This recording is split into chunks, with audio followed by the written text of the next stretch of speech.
What's up, guys? Today I want to talk in this video about what makes you, how would you know that you are relationship material, right? Now, a lot of you might just turn off the video right now and say, especially if you know me, you've never been in a relationship before and you sure as hell have never been married, so what makes you a credible source of information about that topic? And if that's the mindset that you have, I'm okay with that. So you can just click off this video right now and you don't have to listen to a damn thing that I say.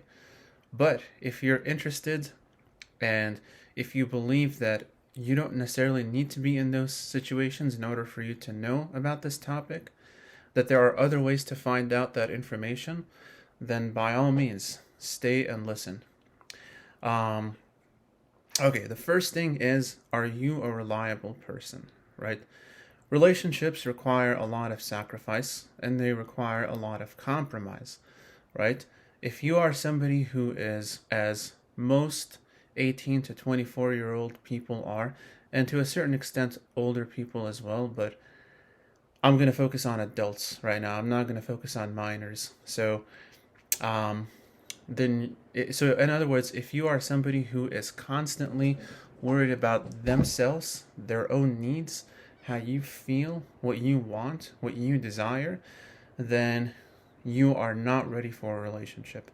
And so what should you do when you see yourself being that way? Well, it means that you need to learn to compromise with others, and you need to stop seeing compromise as something that is weak, or it is something that weak people do.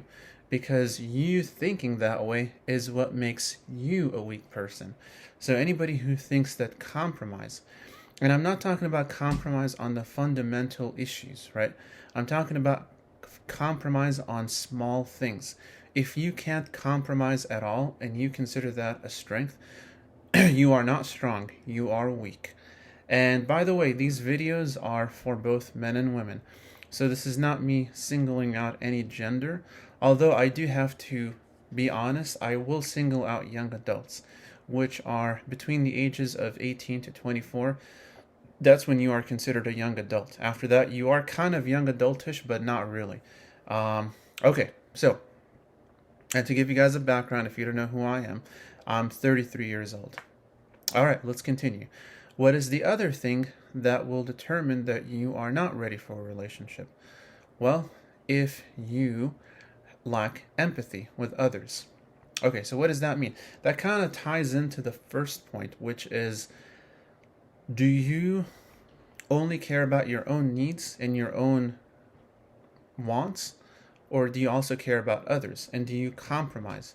So if you are unable to put yourself in the shoes of others, and I'm not talking about like constantly feeding off of everybody's energy, like obviously that's exhausting, that's not a good thing. But what I'm talking about is, if you are somebody who is completely callous and completely unfeeling towards other people, you are not ready for a relationship. You should be single, actually. You should work on yourself and learn how to empathize with others and understand how they feel, and not just simply worry about how you feel and expect others to adapt to you. Which leads me to my third point, which is, are you capable of adapting to change? If you are somebody who does not like change, relationships are not for you. Period. Right? Now, when I'm talking about change, I'm not talking about this chaos sort of emotional state that a lot of people think relationships are about. No, that is not a good relationship. And you might as well just be single if that's where you're at currently. What I'm talking about is, if you are not able to change some of the peripheral secondary characteristics in your character, in your behavior, in the way you think, in the way you talk, to suit the other person and to please them, you are selfish and you are not ready to be in a relationship. And it's better if you stay single until you learn how to be a better adapter to change, right? Now, what is the other one? I forgot the other one. But anyways, the other one is learning how to communicate. If you are a terrible communicator, if the only time you are able to communicate is when everything just bottles up and you feel bitter and you just explode and vomit on the other person, you don't know how to communicate. You're terrible at communicating. That's what that means. The other one is if you are somebody who likes to argue, first of all, so you are somebody who's very disagreeable and you see everything as a sort of battle. So every single time you get into a discussion with anybody and you see this as a battleground between winners and losers, good people versus bad people, the one who's a bad person and a loser is you. And so instead of seeing that as a battleground between good and evil forces, you need to see it as an opportunity to learn about the other person. And certainly your needs are important, obviously. Your needs are not unimportant. They shouldn't be just put on the back burner. But what I'm trying to say is that if you are not able to effectively communicate with your partner, right? So in other words, you're not just suppressing everything or you're just word vomiting everything, right? You are able to think rationally, calmly, right?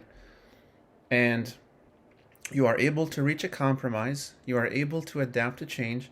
You are able to give and take. Then you are obviously good to be in a relationship. If you can't do that, you're not mature enough to be in a relationship. You're an immature person. That's what that means. The best way to know whether you are ready to be in a relationship is to closely follow what the Bible teaches about relationships. If you don't know, and especially if you're a Christian, but obviously even if you're not a Christian, you're certainly capable of being a very mature person and having a stable relationship in marriage. If you don't know how to imitate Christ, and if you fail to imitate him, you will fail not only in your relationships, but in everything in your life. If you are somebody who is prone to pride, if you are somebody who's prone to anger issues, if you are somebody who has severe mental illnesses such as depression and anxiety, and you are not working on those issues, and you prefer for your partner to just carry you like dead weight, then you don't deserve to be in a relationship. You need to work on your issues and then go find love. You can't love other people. You can't love another person romantically if you don't even love yourself, because that is a sign of not loving yourself. When you refuse to work on your own baggage, and I get it, we all have baggage. I certainly have my own baggage that I have to work on every single day, and I have to deny myself, pick up my cross, and follow Christ so I can be more and more like him.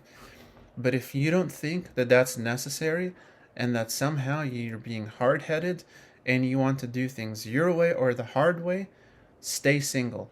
Don't go out with anybody.